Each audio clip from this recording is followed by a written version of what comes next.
Hi, everybody, and welcome back to Open Mic. I really hope you enjoyed this next segment because one of the things that I always try to do as a sideline reporter is to identify the characters in the game. And what I mean by that is a lot of times we just look at individuals based on their numbers or the back of the baseball card, if it were, or what the stat sheet may show in the game notes or what have you. But at the end of the day, we're all human beings, and for the players who are out there competing, they're all regular people just like you and I.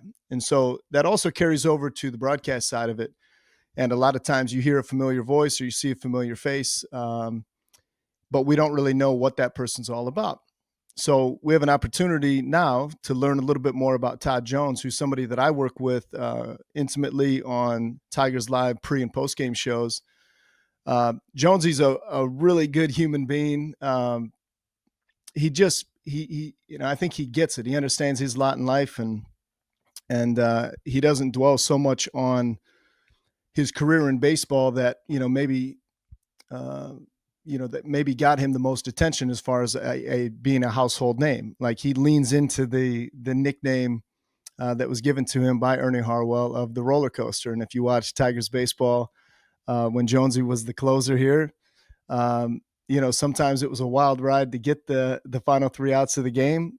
But he leaned into that a little bit, and even today, when fans come up and say, "Hey, man, Todd, man, you you almost gave me a heart attack more times than not," he doesn't look at that in a negative way. He really he leans into it a little bit and says, "Hey, but more often than not, he was able to get the job done." And now, obviously, moving into the broadcast side, you get to see a little bit different side of what we saw as a player. And we welcome in Ayden Novak, a student at Lake Orion High School, plays on the baseball team there. And Ayden, you had a chance to talk with Jonesy. What was the overall interview like? I guess maybe going into it of what maybe you thought your impressions of Todd would be, and then coming out of it. Well, the interview itself was really, really fun. It was amazing getting to talk to Todd Jones. And I was expecting when I was going in there to actually be talking to know you were talking to a former professional pitcher, one of the best in Tigers history. If you didn't know that about him beforehand, you'd think he's just your average human. It's amazing. He's able to just, like we were talking before the show, he's got that humility about him. And you would never know that he was in those super high pressure moments at Comerica Park. You would never know. He just seems like your everyday human, and it was amazing talking to him just because of that. Yeah, and I think that's cool. There's a relatability with Todd, and I hope that comes across on the air as well. And when you have a role like as a closer, I think we can all admit that the role of the closer has evolved over time in baseball. And that's not to say that saves aren't as important as they once were, but I think the way that managers in today's game handle, say, the final three outs of the game, they may look at it. It used to be you'd have your starting pitcher go out and pitch as long as they could, and then you just try to get to maybe a bridge to get to your closer. Nowadays, a six inning start for a starter would be ideal. Well, that you still got to get through the seventh, eighth, and ninth, and so your high leverage situations could come at different times. So, the final three outs of the game are important, but the final, say, like the final sixth out of the game might be the highest leverage, or the final ninth out of the game may be higher leverage. So sometimes, as we've seen with the way AJ Hinch manages, is he may bring in his best reliever for that situation in the highest leverage point that may not come in a safe situation. So that's why the numbers may be a little different. And Todd Jones with 235 career saves with the Tigers, I think in our lifetimes, I don't think we'll ever see that record be broken. And 319 saves overall as a big leaguer is big time. And so it's a special accomplishment for what he was able to do, obviously during his playing days. I'm curious, one of the things you had talked to him about was like a game day routine, what different pitchers go through. And it's different for starters as it is different for a closer. For you being a high school athlete, it's different, obviously, because it's not your professional vocation. I mean, it's part of what you do in addition to being a student. But what is like a typical game day routine for a high school baseball player? Like, what is your routine like? Well, obviously, most games are right after school. We start 2 hours after school gets out, and we need pretty much all of that 2 hours to get warmed up. So you rush to the field from school, from the locker room, and then you get ready to go, get warmed up real quick, maybe take some swings in the cages if you're a position player. Each position group's got kind of their own different routines, but you don't have that much time in high school. That's the problem. You don't have that much time because you're just booking it from school to the game. As a professional, you get a lot more time because that's your job. The game is your job, and you get a lot more time to do it as a professional. High school, you're just kind of rushing through it the entire warm up. Get stretched out, get your swings, get thrown, get your throws in, and just get loose. But as a professional, it's definitely a lot more drawn out. Yeah, there's a lot of hours spent at the ballpark. I can attest to that. One of the cool things, obviously, Jonesy, was on the '06 Tigers team that advanced to the World Series, and he played for Jim Leland, who is another one of my favorite guys that I've ever come across in baseball. And Jonesy played for some great managers in his time in the major leagues. And I thought one of the cool things that you got out of him was uh, of playing for a guy like Leland. And again, what we see sometimes on television, maybe some of the tirades or whatever, like when he's getting on an umpire. Uh, but it was deeper than that. And he said he managed the player, managed the person before he managed the player.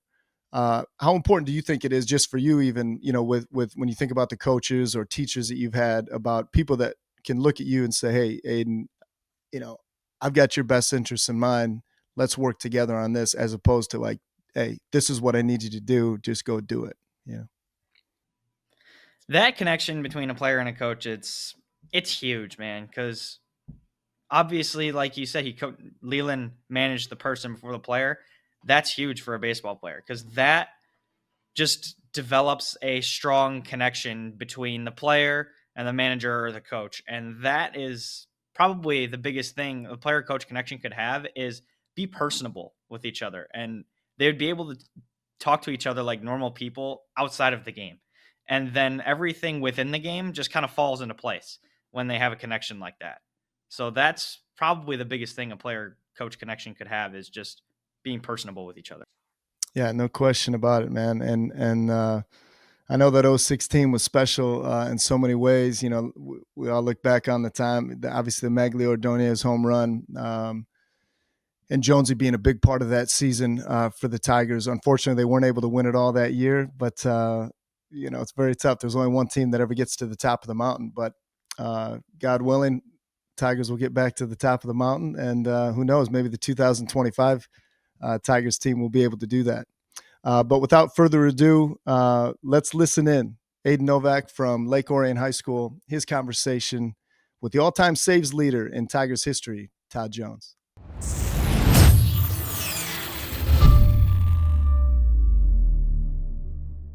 What's going on, everyone? I'm Ayden Novak from SportsCaster.com, and today's guest is someone Detroit Tigers fans will remember. Former MLB All-Star and Tigers all-time saves leader, Todd Jones. Todd, thank you for joining us. Ayden, thanks for having me on, man. I appreciate it. So let's take it back to the beginning. You were drafted in the first round in 1989 and made your debut at the Astros in 93. Did you always know you were going to be a closer, or did that role kind of find you? I think the role kind of found me, to be honest, because I was in college. I was a starting pitcher, and in the Astros organization in the minor leagues, I was a starter. But at the end of the day, I just wasn't able as a young player to throw enough strikes, and they saw that I was able to bounce back the next day. I could go out and long toss and not feel anything, and my arm was pretty strong, so they decided to convert me into a reliever because I was never going to make it as a starter. And so my path became the bullpen, and I really enjoyed that role. So it was good for me, obviously, and that was the only way I was ever going to make it. So you ended up saving 319 games in your career, including 235 with the Tigers. What's the pressure being like, the last guy out of the bullpen, especially running out there with the game on the line in front of a packed house at Comerica Park? Well, I think these days people try to downplay the differences between the fifth, sixth, seventh, eighth, and ninth innings. But I do think that the last three, um, they may be, they're just kind of different because of the situation. The hitters become a little more anxious, and that's an advantage of a pitcher.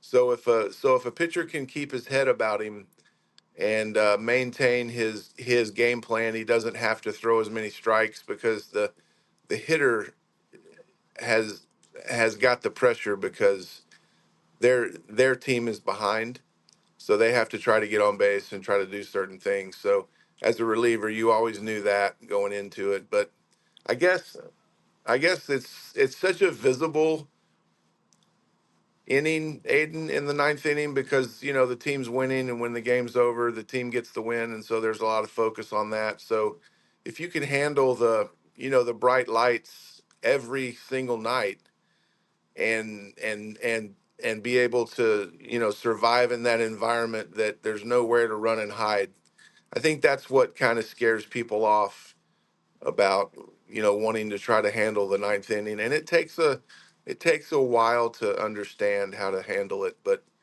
um, you can certainly maneuver your way through it, and I'm living proof of that. So I was a catcher for my high school team, and now I'm going on to play in college. So I know how much preparation goes into game day. What was your routine like when you were closing games during the peak of your career? The routines, pregame and stuff are all kind of the same, like you're experiencing now. You have your certain drills that you have to do to get ready for the day, but just because it's such a mental preparation that's involved that you have to take into account. But when the game kind of dictates it's time for me to get ready to go, you're just kind of an employee on an assembly line, and when your part of the game comes in, they plug you in, and you go and take it from there.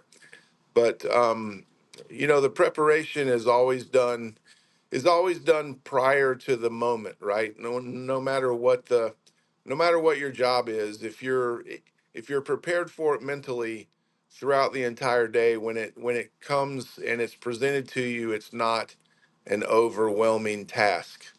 Um, because you've worked for it all day, and you're ready for your situation for it to happen. So now it just happens, and you just try to deal with what you have to deal with to get through the outing.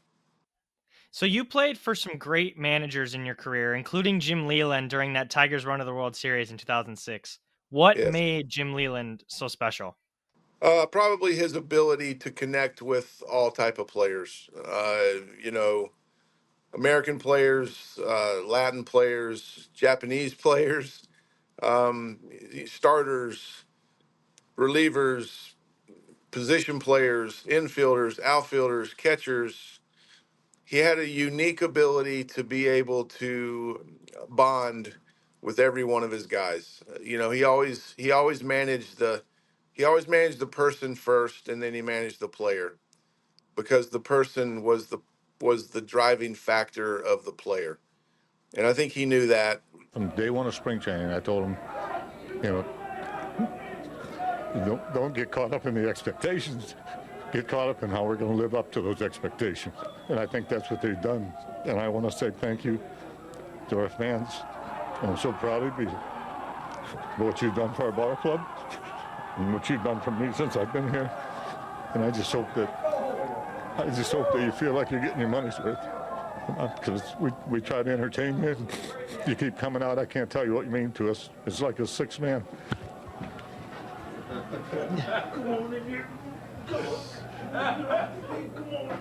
All right, take him in there. And there goes our Leland there. Cut short this year. I got him out there. Sorry. Thank you. Hey, way to go, Mike. You got rolling. It's a right ball. Way to go. I like it there. Oh, that's crazy.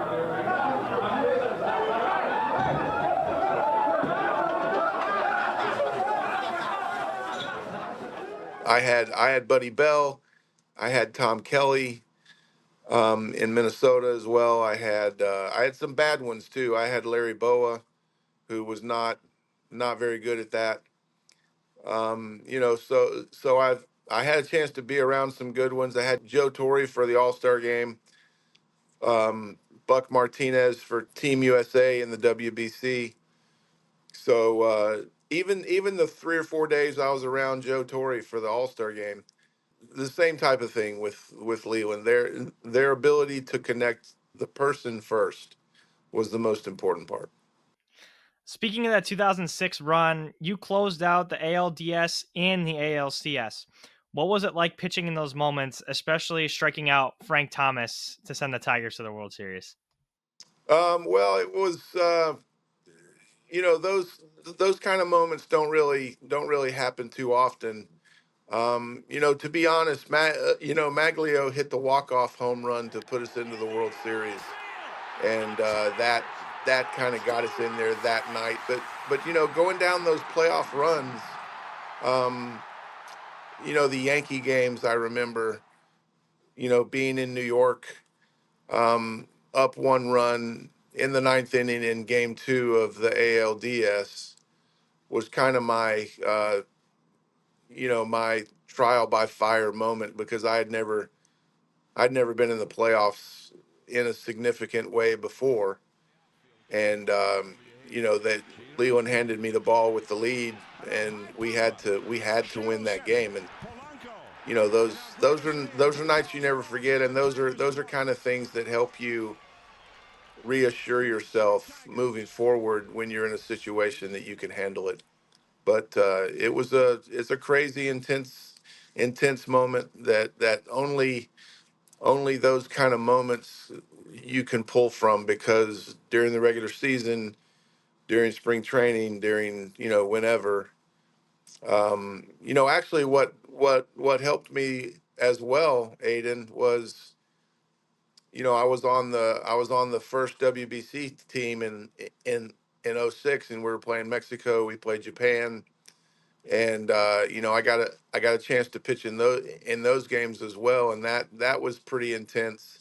And I would compare that to the World Series as far as pressure goes, and as far as like intensity, like the moment, like it doesn't matter what's going on, just get this guy out right now, and that's the essence of the playoffs. So that was a tremendous help as well. So you've always been known as a guy with a good sense of humor and humility. In today's game, there's a lot more flash and a lot more social media. What advice would you give to young pitchers trying to stand out but also stay grounded? I would, like I talked to all the young players when I played, keep the main thing. Meaning, if you take care of baseball and you take care of what's on the field, then let everybody else make a big deal about you, and let all the other stuff kind of take care of itself. Because if you're a good player and you do things right and you play as hard as you can, those fundamentals always apply into the off the field stuff. Because there's a lot of players that I played with that would get it twisted. They would get to the major leagues and they would quit working, or they would quit lifting, quit running because they'd made it, and they were worried about where their next limo service is going to take them to, what restaurant, and how many pretty girls could they get dates with, and things like that. And they would blink and they'd be out of the game, because the game, it requires a lot. It takes a lot out of you each night, and you've got to be ready for the next day. And I never played with anybody that could burn the candle at both ends of the stick and be able to survive. So you've got to decide. I mean, you're at the greatest point in your athletic career. Why would you not um, do every single thing that you can to try to stay and to perform for your family, for your hometown, for your high school coach, for your city, and for yourself. So that was always easy for me, Aiden. I was always able to just focus on taking care of the ball, and then let everything else take care of that of itself. Currently, you're an in-game analyst at FanDuel. Any inside scoop you can share on the Tigers bullpen? On the Tigers bullpen, Yes. yeah, the guys are doing a great job. The whole team's doing a great job.